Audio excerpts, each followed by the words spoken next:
So presenting.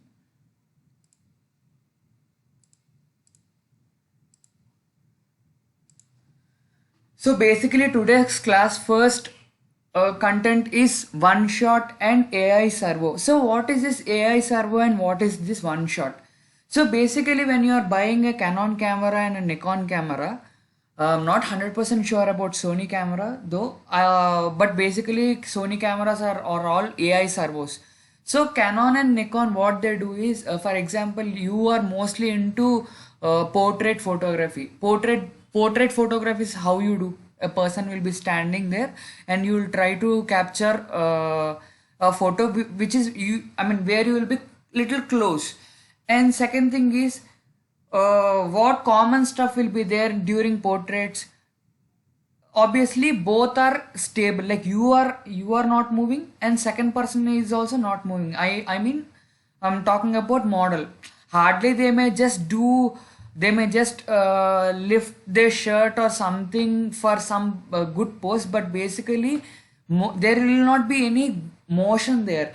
So when you are not having any motion in the picture, camera is literally built to have proper, I mean, see, Canon, Sony, Nikon, these cameras basically are having good autofocus system. So this one shot and AI servo is basically, it's regarding, I mean, the topic is into this autofocus system. So there are some default options for these cameras like Nikon or Canon called one shot and AI servo. So one shot basically you understood, like, see, one shot will be useful for stable photography. Whenever you want to take any portrait or any person, like just I mean a group or a person is standing, then just keep it in one shot and take a photo. Basically when camera is in I mean when camera they give, either they'll give in AI servo as default or one shot as default, or there will be also a third option in some cameras like an auto functionality. So when it is auto functionality, how it will be, how it performs is, for example, a person is standing but suddenly he started moving. So suddenly if one sudden you actually plan for a normal shot where person is stable, but suddenly if he is moving, then automatically it will adjust by itself whether it is one shot or AI servo. So basically what's much difference here? See, AI servo is completely opposite to one shot. When you are trying to take a person's photo or an object which is moving, or you are moving and person is stable, I mean, what kind of scenario you will be moving and person is stable? That will be a case, for example, you went for a safari. A vehicle will be moving and you will see a bear or deer, some animal will be simply stable there on a rock or next to a tree, but you will be in motion. So either you or your model or subject or object is moving, then AI servo will be useful. So how it will be useful? So basically, one shot see, even in one shot in AI servo you can again play with this AF points, as I told you in the previous classes. This AF points, you know, right, like they will be scattered throughout the screen. So as they are scattered throughout the screen, you are manually giving which point of the screen or which point of the lens the object is, so that you are manually uh, saying camera that object is here, so you first focus here. But when you keep it in AI servo, automatically when a camera see any moving object, automatically the dots will go and appear on the object, like that fast moving object.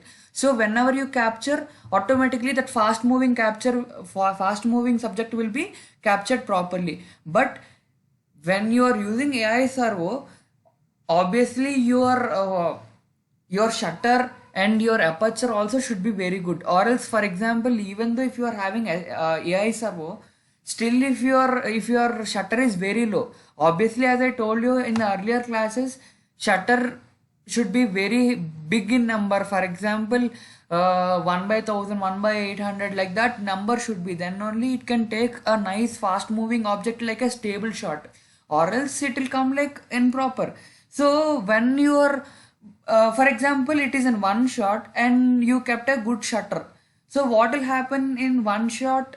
See, actually, as I told you, one shot is for stable, but you kept in one shot mode and you kept more shutter speed and you took photo. Then what will happen is the edges of the subject will get blurred. You may not be you won't be noticing when you are seeing that photo from longer view. I mean, for example, object is, I mean, it's a long shot. It's a long shot, and object is very far away.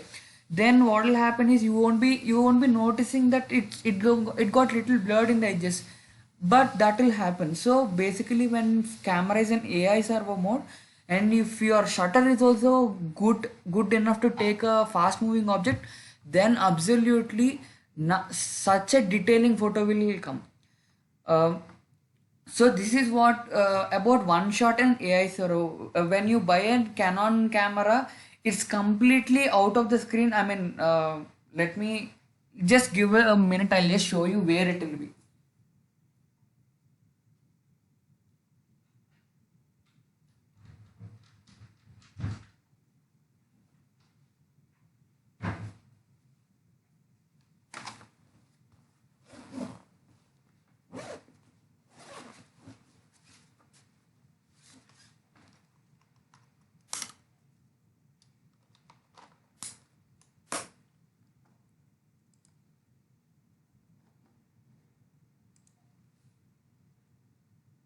You all can see me, right?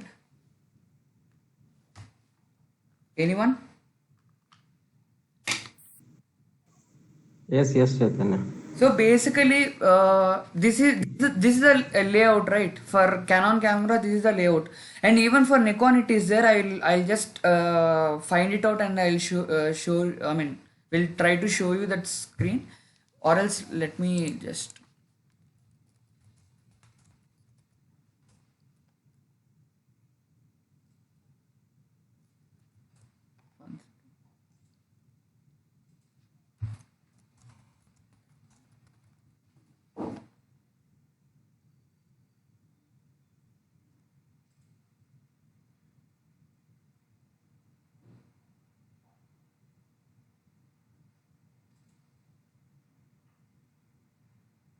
Okay, this I found. Um, 1 second. So this you can see, right?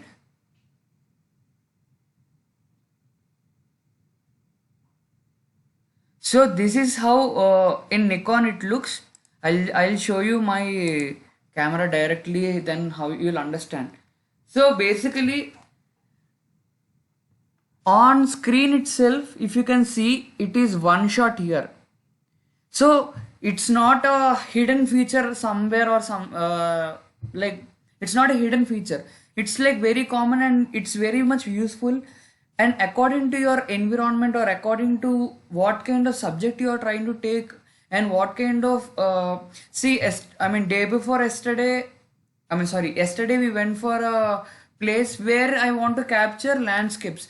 So even I will be stable and my subject is also stable. So my mode is in one shot. For example, if I am in some other place, and I mean, if I'm trying to take a photo from a car, or for example, if I'm trying to take a photo of a moving object, then obviously you have to change the mode according to your situation. Obviously, it should be AI servo. So see, all focus is there, right? See, three options I told you, right? AI servo, all focus, sorry, AI focus, one shot. So AI focus is the thing what I told you as auto. So everything, either if it is stable also it will take. Even if it is, even if you are moving, then automatically it will change. So it will like, obviously AI is a artificial intelligence, and like automatically it will predict.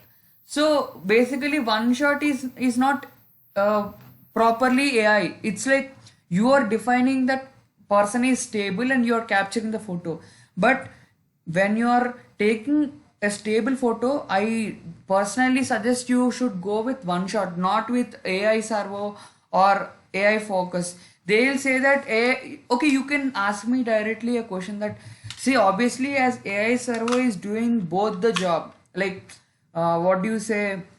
Uh, for example, person, if suddenly if we move also we can take the capture, right? So why can't we go with AI focus than AI servo or one shot? It all depends on situation. For example, suddenly one person has come in between by running or something, still your focus will be on stable object if you are in one shot. You can try this experiment with your camera and you can ask me a question regarding the same. But basically, when you are trying to capture a stable object or a stable mod, I mean a person who is standing, then one shot is very good. Or if you are going for any like fast moving thing, then you either AI focus is good, and even AI servo is literally meant for it, like for fast moving stuff. So let's go for next topic.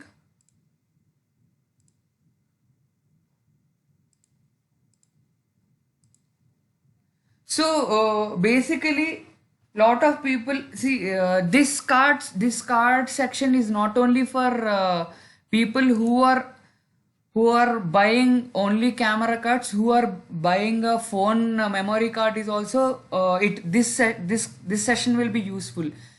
See, basically, when you are seeing class 10, you'll buy it off. Lot of people, I'm not sure whether everyone knows about this class 10 or not. So I'll just simply tell about this. See, basically UHS on a card means it is ultra high speed, and XC means it is just extended capacity. So it's extended capacity. Generally, you will see XC when you're buying a high range of cards like 32, 64, 128 GB, 256 GB, 512 GB, 512 GB. That much big cards are also available. So when people are buying any cards, some people will try to go for a cheaper card. Like for example, one guy will sell 32 GB card for 800 rupee, and another guy will buy 32 GB card for 1600 rupee. You will think that, are yaar, this brand is selling for 800 rupee, why can't I go for it? And people will buy it off, and literally they don't know what is the problem or what will happen if you buy such cards. So let's talk about such things. So basically, when you are buying a card, that on that card you will see these numbers: XC1, XC2, U3, U1, classes numbers will be there. 10. See, this kind of symbols will be there: 10, 6, 4, 2, like that it will be there. So basically, how to judge this? So according to this classes only, that writing speed or reading speed will be there. See, for example, some cards they will say writing speed is 10 Mbps and reading speed is 30 I mean 50 or 100 Mbps they will say. Such cards you should never buy. Such cards you should never buy. So what is this reading speed and what is this writing speed? For example, see, it writing means what? It means you're writing or you're injecting. For example, you're writing something on a book. What you're doing? You're filling. It means you're filling something on the book.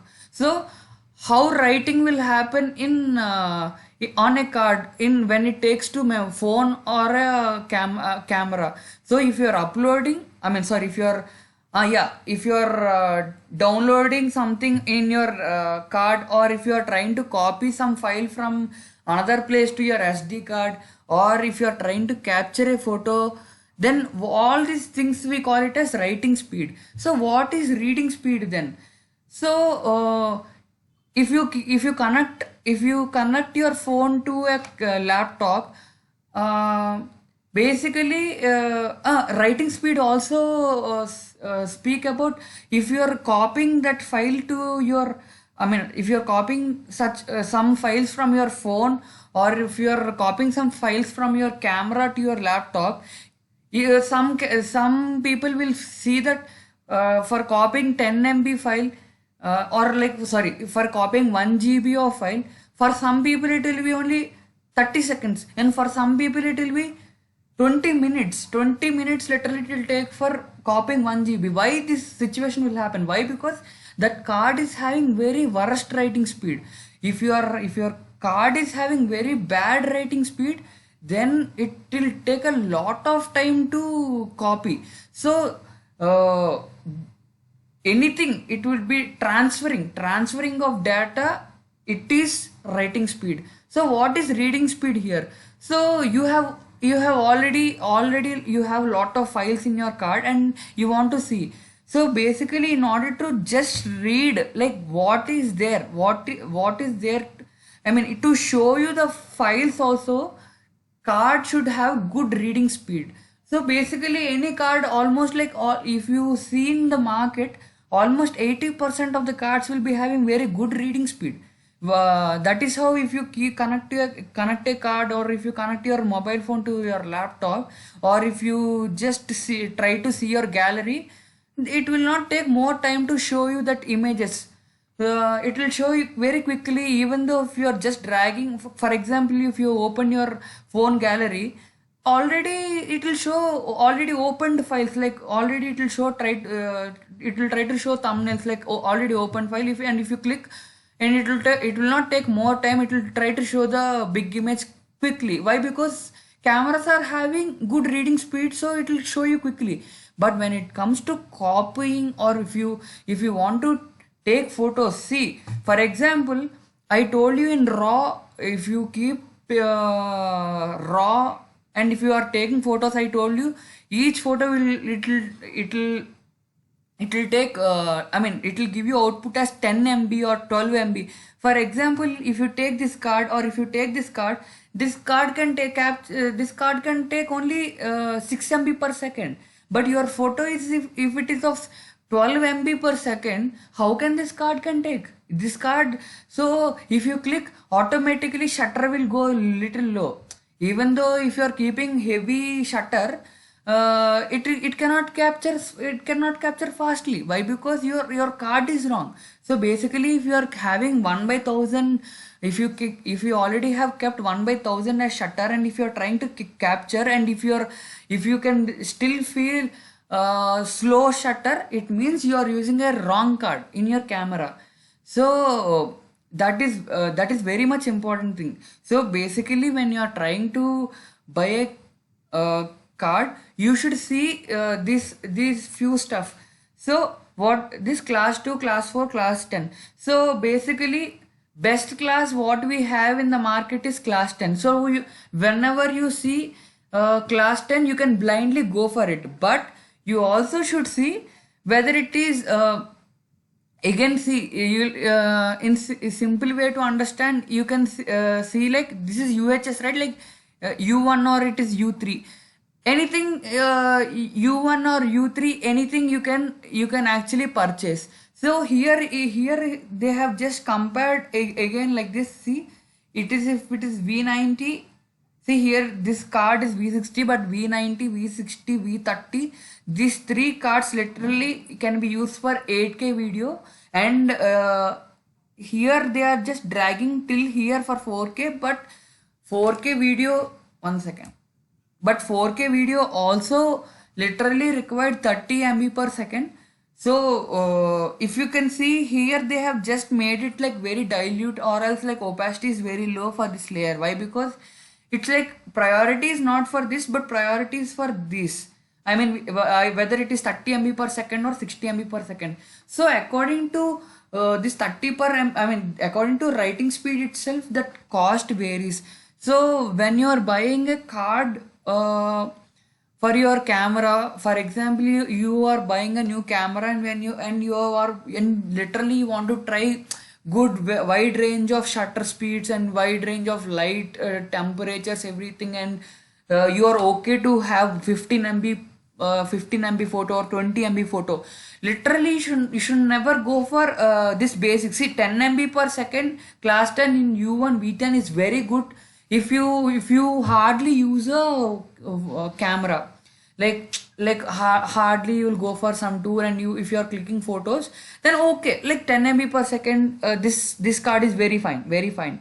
See, this 10 MB per second, basically what they'll say is they'll say 60 MB per second reading speed, but they'll say writing speed is 10 MB per second. So that kind of card you can go off. But when you literally want to explore great photography and all, you should go for this card. This card is must. This card is must. So anything in between also, I here the chart is like this, but basically in between also cards will be there. And these cards, if you are planning to buy any card, you mostly couple of, I mean, in mobile there are a lot of versions. I mean, there are a lot of companies, but when you're going for I mean, obviously, when you're going for mobile, Kingston will be there, SanDisk will be there, Samsung will be there. Any card, just go for class 10, even if it is mobile. Why? Because even in mobile, when you want to copy something, in this generation, no one literally want to wait for hours of time to just copy 1 GB or 2 GB of file. So class 10 U1 is best for mobiles. And if you have little more budget, you can go till U3. Literally U3 is there in class 10. And they are recent cards. They are here. This image is little outdated, so it was not written here. And second thing is, for example, if you are buying any card for your camera, literally blindly you go for SanDisk cards. SanDisk cards are very good, and in SanDisk and Kingston is also good. But if you are planning to buy a SD card for your camera, blindly go for some cards which will be named as Extreme Pro cards. Literally, this Extreme Pro card will be literally like double or 75% more than, for example, 32 GB of a normal card. If you see, this card will be literally, I mean, if it is 800, it will be around 1500 or 1600. But writing speed of these Extreme Pro cards will be literally 100 MB per second. If you get that 100 MB per second, I'll tell you what's the use. See, here they are saying 90 MB per second.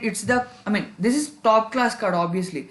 But when you're buying a 30 MB per second card, for example, you are trying to capture a one shot movement. I'll tell you you are trying to capture a high sequence shot. So what is high sequence shot? For example, you are trying to capture a nice pre-wedding shoot you are trying to capture, or you are trying to capture your loved ones photos, where a girl will be standing in center of the road, and you will ask left side or right side person to throw flowers on her. So you don't know what is the right movement. See, obviously you can take multiple shots, but when it's a road and you don't want your friends to keep on again gathering flowers, and again you don't want multiple shots. So basically there is an option called one shot, timer shot, a sequence shot. So such kind of feature is there in any camera. In any camera, that option is there. So basically you will keep that mode, and you will just click and hold the shutter button. Then automatically, according to your FPS of your camera, it will trigger like a gun. Like I told you, right? Shutter will do like a clap. So that clap, that shot will happen. Like how much time you hold the shutter, that many times photos will be keep on taking according to your FPS. So in that kind of situation, literally you require a very high performance cards, or else if camera is just imagine if camera is taking like very slowly, by that time flowers will fall. But but when flowers are just out of your friend's hands, from that portion to flying, then literally above that model's head part, then literally falling from her body, then just falling on the ground. If you are just able to take that many number of shots, obviously you may not know what is the best shot, but once after having multiple shots, you will feel very much happy after seeing some couple of random shots which you might not have been even haven't planned for. But so this kind of SD cards literally help you in order to take such photos. So let's go. So till now, any doubt for anyone?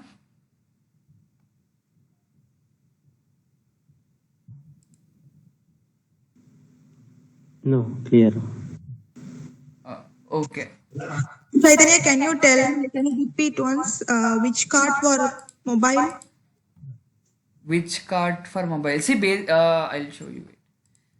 See, basically when you're 1 second, it's not presenting.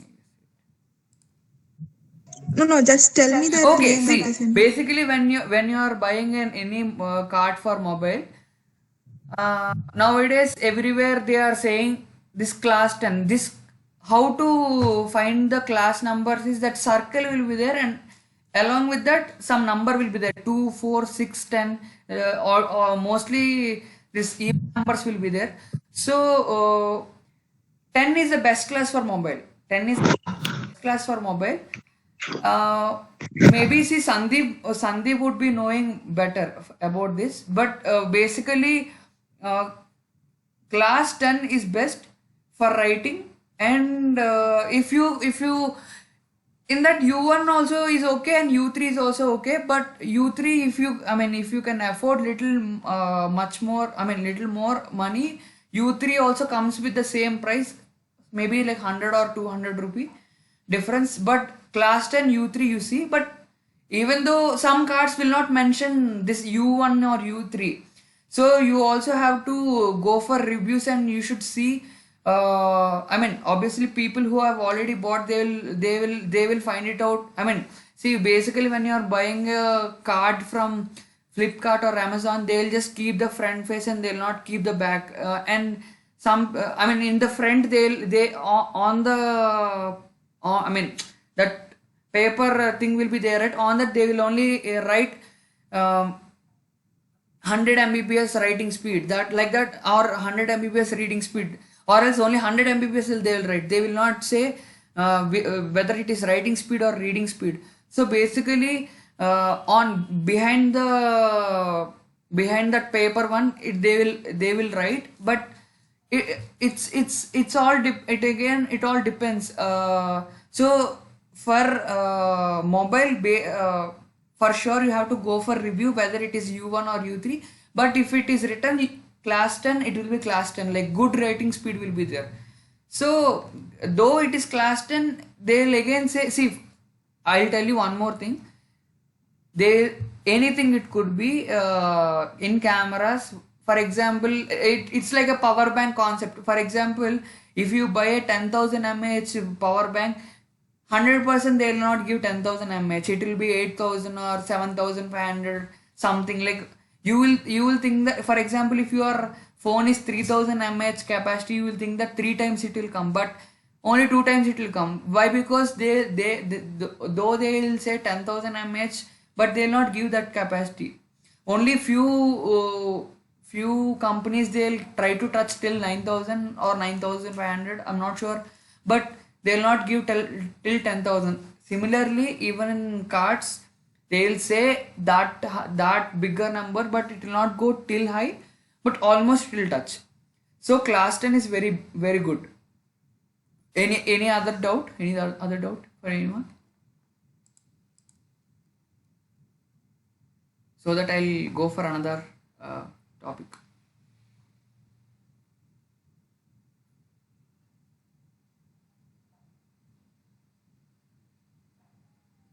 I can go for the next topic, right?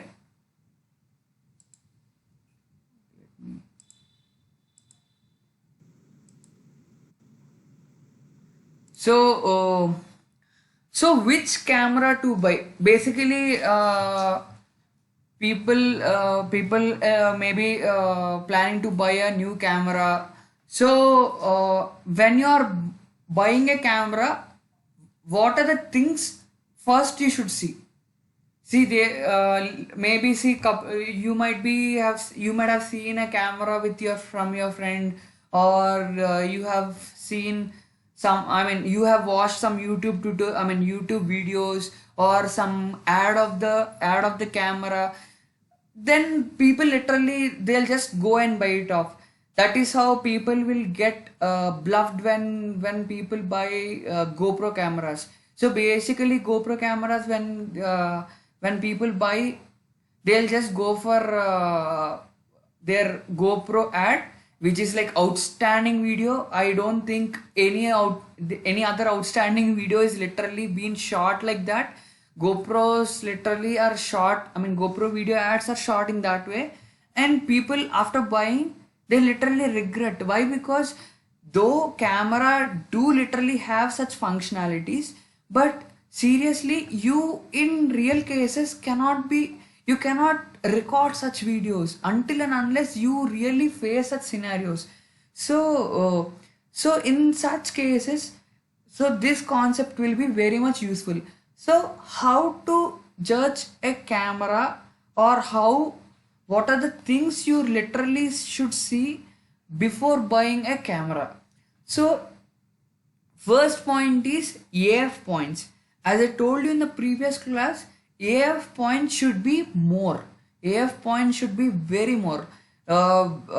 When you are planning to buy, this point is basically for the people who literally want to buy a moderate or little pro cameras. So why? Because for low end cameras, these AF points will not be too high, like very literally low, and they'll be working with this center metered or like center pointed focus systems. So when you are planning to buy a mid-range or a professional camera, AF point should be too good. Literally, it should be minimum 45 points. 45, if they say, you can literally go for it. And what is the second point? The second point is FPS. So what is this FPS? So everyone who records this slow motion videos, they literally know what is this FPS. So I mean, Samsung phones, all these are also having this 950 FPS, 120 FPS, 200 FPS. Literally, I didn't believe when I have seen 950 FPS. Yes, Samsung some cameras are having 950 FPS, but DSLRs are highest they are having only 120 or 100 FPS. So what does this FPS means? So FPS in videos literally means frames per second, but when it comes to so how this FPS for video it will work? So each second will be split into like frames. So at 24 you would when you are when you're when you, I mean, if you are aware of cinemas, they used to say like 24 frames. So what is 24 frames? So in a second 24 frames will be there. So people maybe who are little aware of animation also, they would be knowing about these frames. So every second will be split into 24 frames. So detailing of the video will be much more better and good when this FPS is more. If it is 24, some detailing will be there. If it is 30, it will be little bit good. If it is 60, more detailing will be good. So if it is 100, it will be much more will be good. So if each second is being split into 100, and if it is recording, and if you are able to keep the slow motion for it, obviously as it is already recorded in 100 frames per second, when it is in when you play that video in slow-mo, every detail you can see. But if you try to record, if you try to slow down a 30 fps video or a 24 fps video, already only that second is only having 24.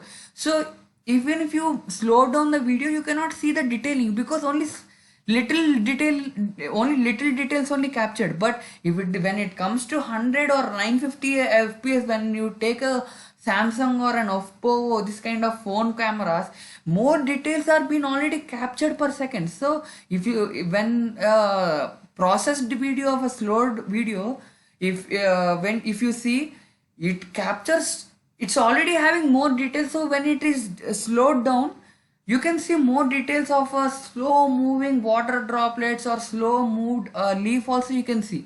So but when it comes to photography fps, it's literally talks about shutter, that if you click and hold, if you click and hold the shutter button, how many photos it literally can capture in a second is about fps. For example, if they say 5 fps, it can, as I told you before, literally it will not capture literally in that number what they literally offer. So if it is 4, if they say, it can capture 2. If they say 7, it can capture 4 or 5. If they say 9, it can capture 6 or 7. So second point is this fps. When you are buying a low end camera, for sure it should have a 4 fps. 4 fps is literally required for this generation cameras low end. If you want to buy a moderate camera, 5 to 6 is required. And if you are buying a professional camera, 7 fps is must. 7 fps is literally must. And third point, three obviously there are multiple brands: Fujifilm, Canon, Sony, Nikon, and Olympus. A lot of brands are there. Basically, in simple way to just filter it out, Olympus, Fujifilm is out of the subject, is literally out of the subject, and do not buy this. Do not buy this. Why? Because there is no proper service stations in India, and if you get any problem, there is no, I mean, only few people are buying this. So parts are costly, and second thing is it's like even if you want to learn anything new out of it, you won't get any tutorial. Why? Because very less number of users. It's like buying a different odd phone, and when, for example, it's like BlackBerry. I mean, yeah, BlackBerry phone. People are having, and it has its good features, but people who are having Android, suddenly if they buy BlackBerry, it will be a little complicated, and if anything happen, it's like very difficult for you. So these two things you just keep it off aside, Fujifilm and Olympus. And let's talk about only these three which are leading cameras now: Canon, Sony, and Nikon. Literally, if you have money and if you are okay to invest on lenses, even though if they're costly, and if your main intention is to have videos, if you are want to do vlogging, if you want to do short films, if you want to do anything great with videos, if you want to have stabilized videos, stable videos, when even though if you are walking, and if you are if you are okay with money, blindly go for Sony. Blindly go with Sony. Do not think about Canon and Nikon. If you, so why you have to go for Canon and you have to go for Nikon when it is when I just said like Sony is already leading here, when why people go for Canon and Nikon? Very easy to say about this. First and important thing is money. Obviously, this is India and people want a budget cameras. When you want a budget camera and when you don't want to invest a lot in lenses, for example, a lens of Canon is 10,000 and Nikon is a 9,000 rupee. Obviously, Canon is little more costly than Nikon when it comes to lenses. Though bodies are equal, or though body of Canon would be costly than Nikon of the same spec, but lenses of Canon cameras are little more costly compared with Nikon. So when you just compare Sony with Canon and Nikon, huge difference. For example, a camera of same specs is 40,000 in Canon and Nikon, it will be 80 or 90,000 in Sony. That kind of variation will be there. So if you are budget friendly, I mean, if you want a budget friendly camera, you should blindly go for Canon and Nikon. So again, among this Canon and Nikon, why people will go for Canon and why people will go for Nikon? This is a common doubt, and people who are literally want to buy a new camera, they should know about, they must know about this this difference. What is the difference between Canon and Nikon? This is, I'll just tell you very simple and understandable differences. So for example, in your your mind, I mean, in your mind you will be having some intentions of buying a camera. For example, when I plan to buy a camera, my intention is to do professional photo shoot, and second intention is to make short films. So my intention is about video also. When my intention is also is about video, blindly you should go for Canon. Why you should go for Canon?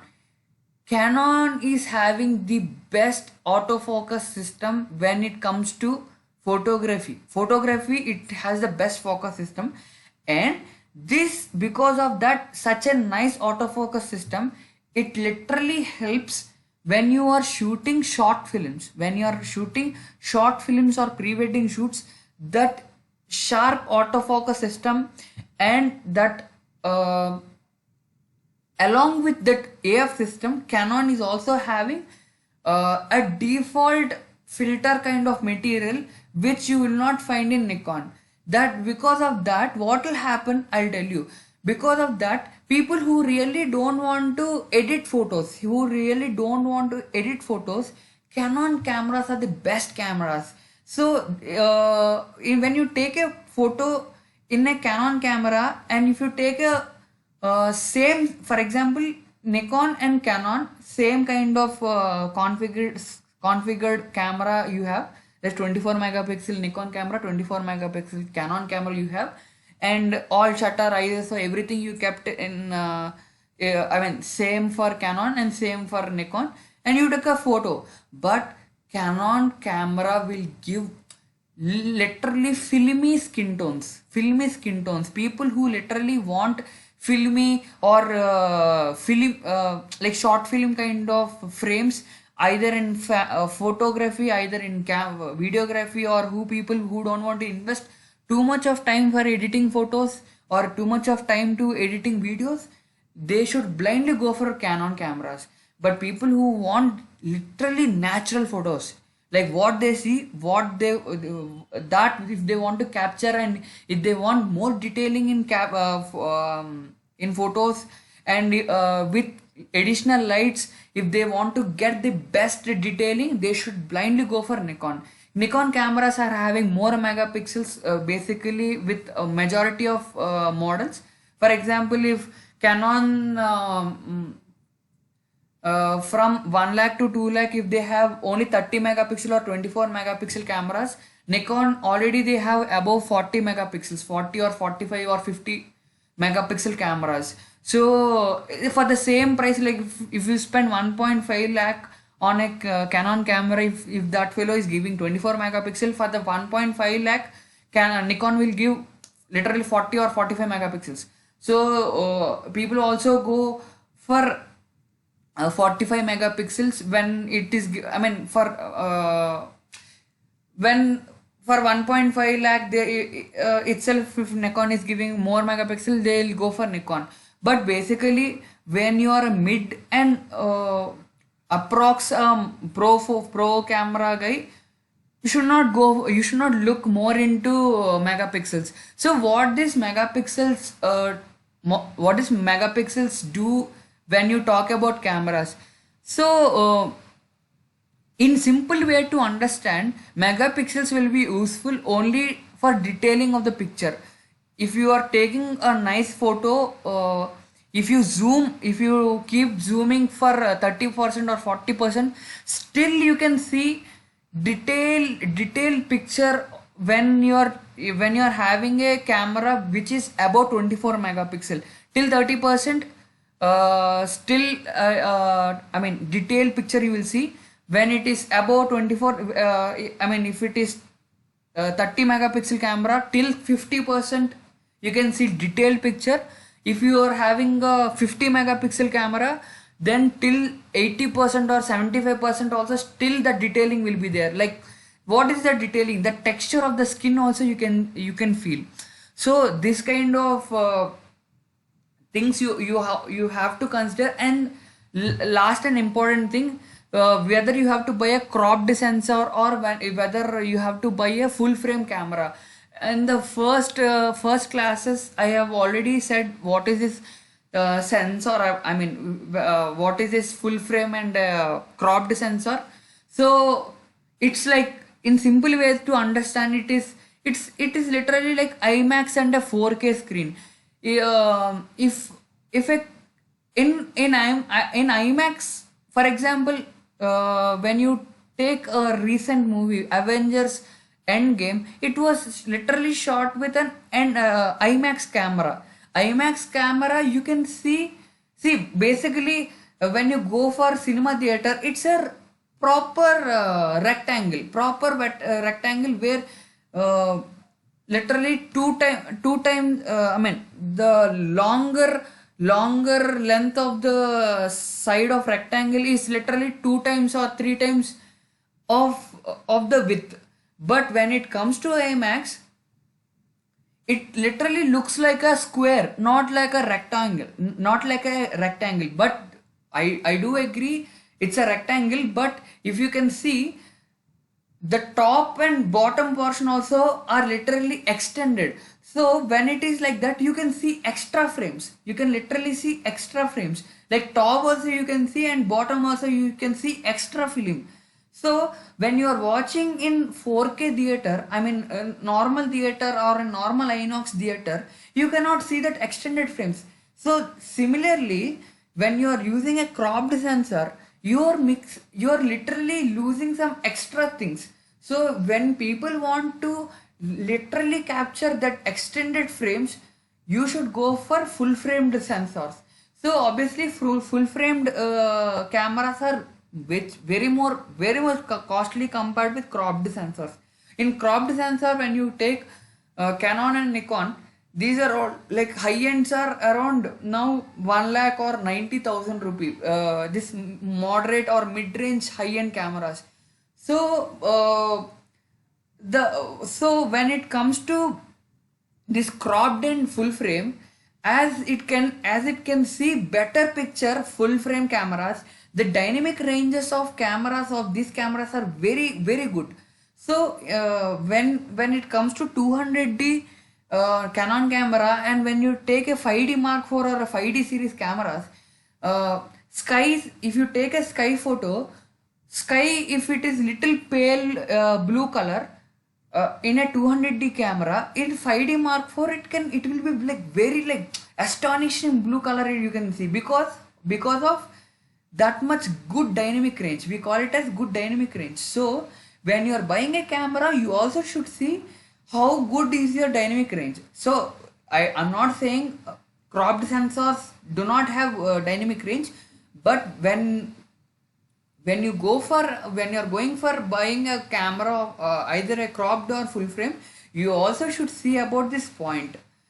And this is the last and important point I'm saying. This is connected with two important points. If your purpose is shooting a video, do not buy a low end camera. Do not buy a low end camera. Why? Because recently, from last 2-3 years, Canon and Nikon stopped giving proper audio ports.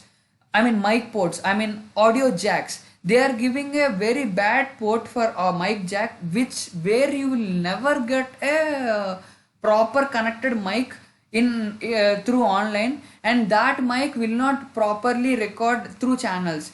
So when you are recording through 3.5 mm this mic channels, it will be recorded in two channels, obviously, which is left and right.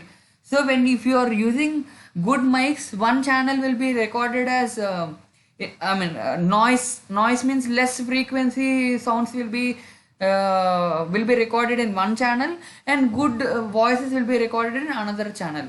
So what editors will do is one channel they will mute and another left, if good volume is recorded, that only they'll copy and paste in right side, so equally you will hear. So do not buy low end, first of all, do not buy low end cameras if your main purpose is to record videos. So why? Because they are not giving 3.5 mm jacks. When your camera doesn't have 3.5 mm jacks, recent mics will not get connected, and you literally require an adapter, and which is like hell, which is like very difficult. So do not rely on that. And mid-range cameras are having this functionalities, and old Nikon cameras are also having this functionality. Sorry, that option is there where you can connect a 3.5 mm jack micro. That mic option. And second thing is, when you're buying a mid-range camera, or when you're buying a Sony camera, do not think much more about video. Why? Because these cameras are also having 5-axis stabilization. So what is this 5-axis stabilization? So when your main purpose is to do vlogging, you should see this point called 5-axis image stabilization or 5-axis stabilization. So what is this image stabilization? Your sensor is literally connected to a gimbal kind of object inside the camera.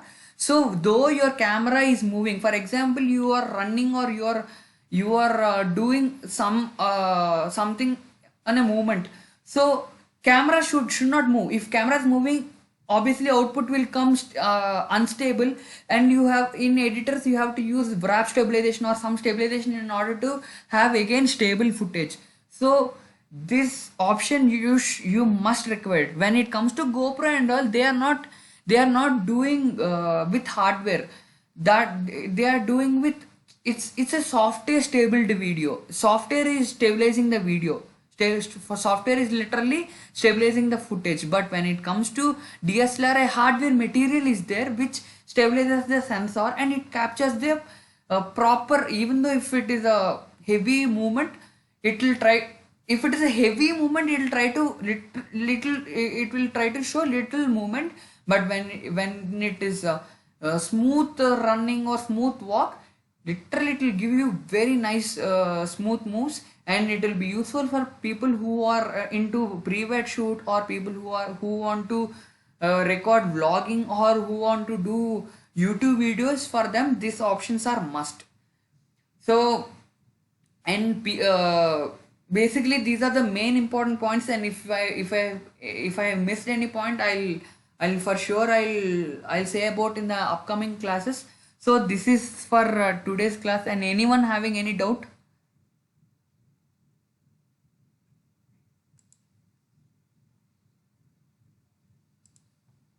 Anyone?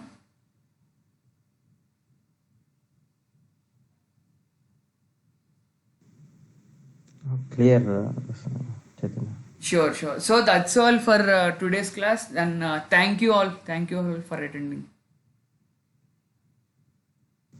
Thank you, Chaitanya. Thank you, Chaitanya. Welcome.